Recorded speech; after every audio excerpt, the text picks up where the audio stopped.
Hi, and welcome into Real Conversations, a film podcast that seeks to explore the history of the Reel-to-Reel International Film Festival presented by the Cleveland County Arts Council. I'm Festival Director Thomas Manning, and I'm joined today by filmmaker Brandon Sadler, talking about his short film, The Extraordinary Marvel of Francesco Linguine, an official selection for Reel-to-Reel 2025. So, Brandon, thanks so much for your time today. Thank you very much for having me. Yeah, absolutely. Real excited to be showing your film. And before we get into talking specifically about it, I'd love to have you share a little bit about your general background as a filmmaker and your passion for this art form. What has kind of paved the way for you making this short film? So this short film actually it was my grad film at film school, um, which I went to in a small town called Farnham. It's in the southeast of the UK. Um, and it came because my ethos as a filmmaker, the whole reason that I like film and the medium and what it can give is entertainment. That's first and foremost what it is. And that's what I seek when I'm looking at film and I'm thinking about what I'm going to make. I think how can this be entertaining? How can it give audiences just that moment to sit back and let a film rush over them, sit in it, really escape? That's what I love about film, and that's what my journey has led me towards. So when I'm picking projects to work on, um, so far it's been, can I would I watch this film? Would I watch this film? If the answer is no, then it's probably not the right kind of film for me. Um, Obviously, I like to give my services where I can, even if it's just to get more experience, learn more. But my main goal is to make a film that I would watch myself. Yeah. And I think that's something that a lot of the best filmmakers they kind of follow that same pattern. I believe I see behind you a Django Unchained poster. So that's Yes, a you would, yeah. that's Quentin Tarantino's methodology. If he's going to make a movie that he would like to watch himself, I think you're definitely on the right path there by making that with this film. And another filmmaker that came to mind as I was watching this film is Guy Ritchie. And is was that someone who was kind of in your mind? Is that someone who has been an influence on your style of filmmaking, would you say? I'm so glad that you said that because that is the director and the film that we based it on. We were looking at it and we were going the way that Guy Ritchie edits his film, specifically The Gentleman and Snatch. Those two films were the big ones that we took inspiration from, and a little bit Edgar Wright, a little bit Edgar Wright.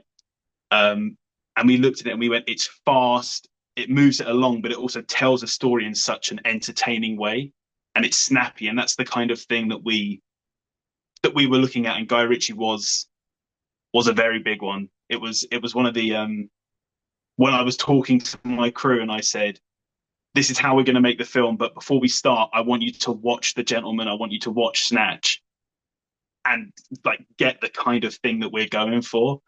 And they all didn't. And thanks. I'm really glad you said that. I'm glad it comes across.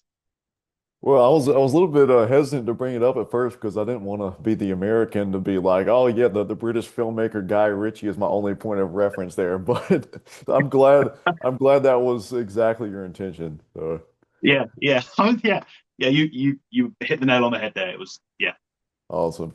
And really, I think there's really two main parts in this film. You have James Chetwood as Danny, and then Robert Wilson as Wes. I'd love to hear about casting them and what you saw as a director with their chemistry, which really brought the story and these characters to life. Because if their screen presence was not what it was, I don't think the film would have had the effect that it did. So, yeah, but can you talk a little bit about James and Robert and your relationship to them? Absolutely, I can. So James James was an interesting one because the year before I was first assistant director on a project, and I was obviously part of the casting. that went on with that, and we cast James in that film the year before. And it was through then that I met James, and obviously I auditioned him then, and I realized what he could bring to that role, and worked with him. Excellent. He was really fun to work with. He took direction very well from the director of that project, and I got on well with him. So then we come into this film, and I think, right, I've got this character here who's light and bubbly. It's very much like James, and I know he can pull that off because he did before. And I know I have a working relationship with him. So I messaged him up and I said, listen, James, I've got this project coming up. I'd love for you to read this role, see if it's something that vibes with you. And if it is, I guarantee you I can get you a co-star that you will meld with. And that trust was very important for me. And that's how I came to cast Rob, because I've known Rob since we were both four.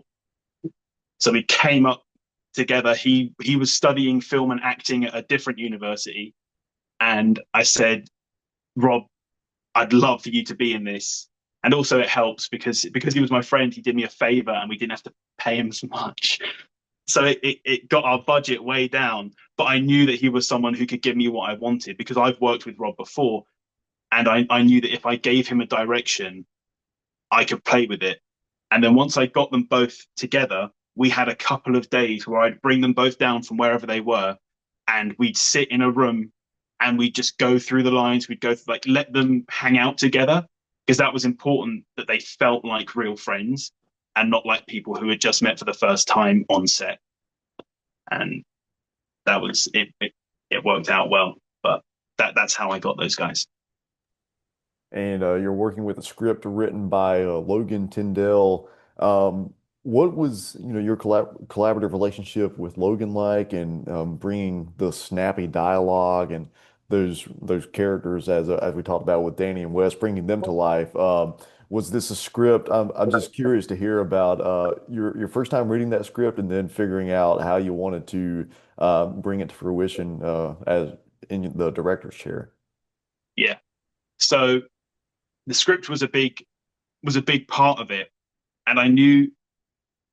So it's a funny story. I actually approached Logan with the concept. I said, I I don't think I've got it at the moment in myself to write this, but this is an idea that I've got. How would you feel about helping me go through it? We'll work out the story beats together. We'll do all of that. The dialogue is yours. The story is yours.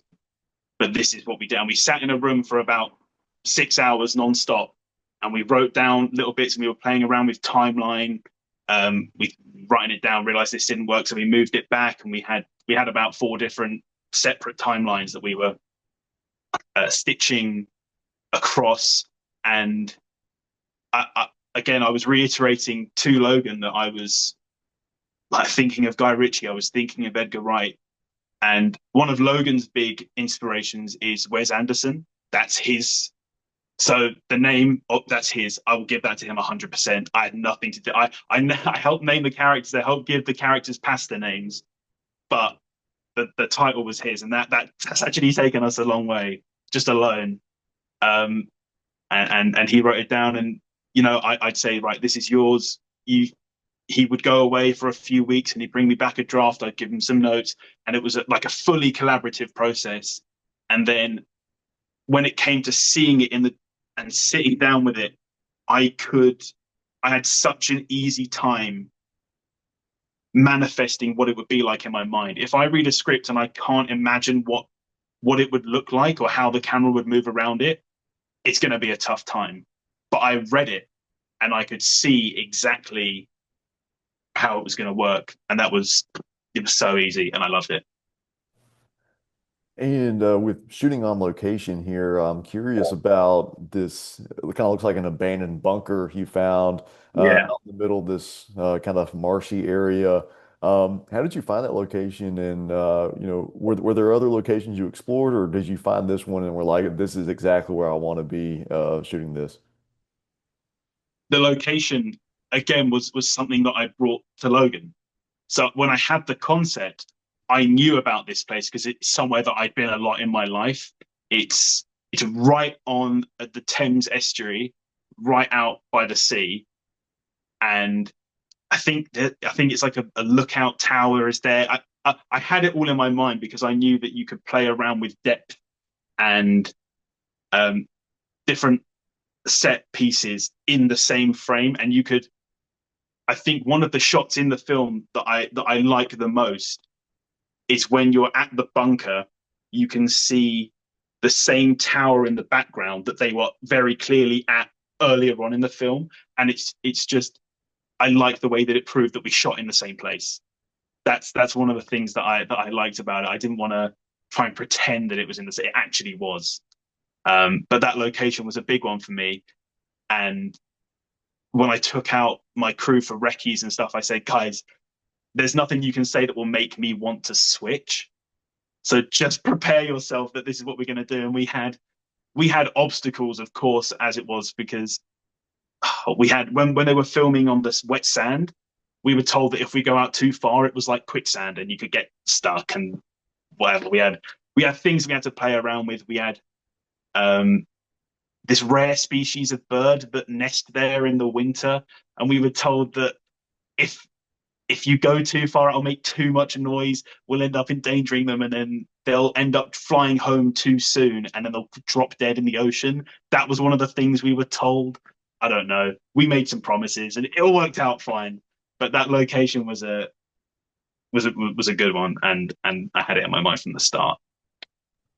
And then a couple interior locations. I think you shot at a pub probably. Was that just can you walk me through about getting those permissions? Did you know the pub owner or was did you have to jump through some hoops to get that?